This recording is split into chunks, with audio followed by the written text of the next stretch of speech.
What's up, good people? This is the Bat Dead Griller, and I've been waiting to shoot this video. This is my reseasoning process of my Blackstone Griddle after it's been stored all winter.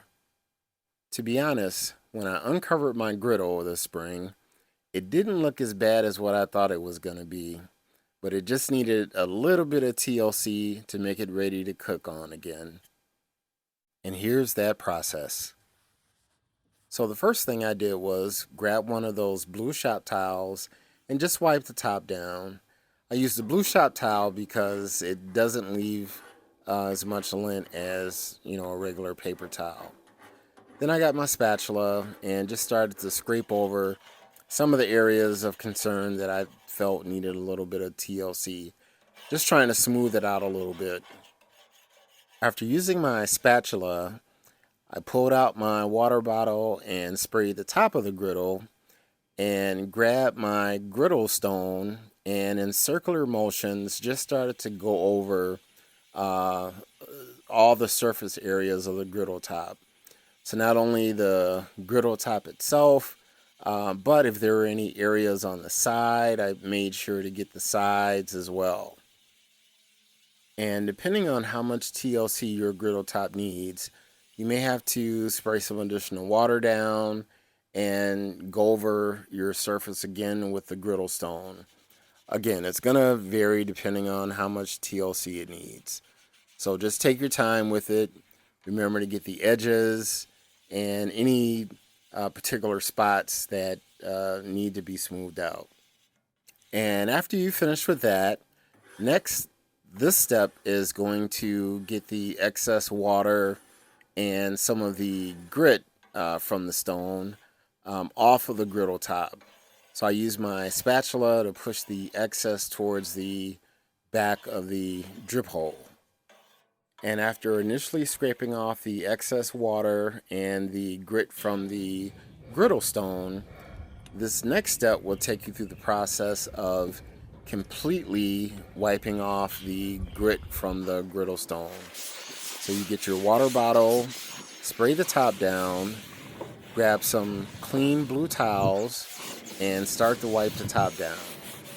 And make sure as you're wiping it down, you change out the towels because you'll see they get kind of dirty. Now, don't be surprised if you have to repeat this process 3, 4, maybe 5 times, depending on how much grit you have from the griddle stone. You just want to keep going through this process until you notice that the blue towel that you're wiping with doesn't discolor as much anymore. That is the sign to let you know that this is totally clean of the grit. And while you're wiping it down, you might as well start wiping down the rest of your Blackstone as well. Now, when your griddle top starts to feel grit-free and you can run your hand over the top of it and you don't feel the grit from the stone anymore, now you can start the reseasoning process.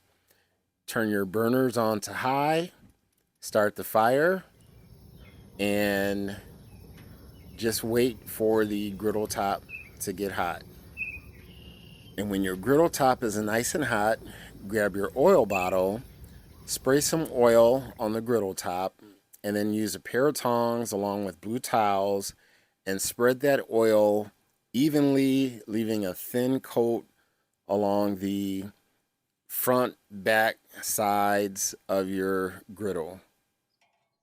Now be careful when you're doing this. Make sure to use some tongs or a cooking glove because the griddle top is hot. And when you apply your oil, make sure you wait until the smoke dissipates before you apply a new coating. Once the smoke dissipates, repeat that process. You may need to repeat it 3, 4 times, depending on how much seasoning your grill needs. But after that, it's going to look really nice. Let's take a look. No, I think I went through this process 3, maybe 4 times just to get it reseasoned. Again, it may vary depending on how much TLC your griddle needs, but this is how it looks after the last coating. Make sure that oil is nice and thinly layered. And now since that's done, time to get to cooking. Thanks for tuning in. Make sure you hit that like and subscribe button, and let's get to cooking. Peace.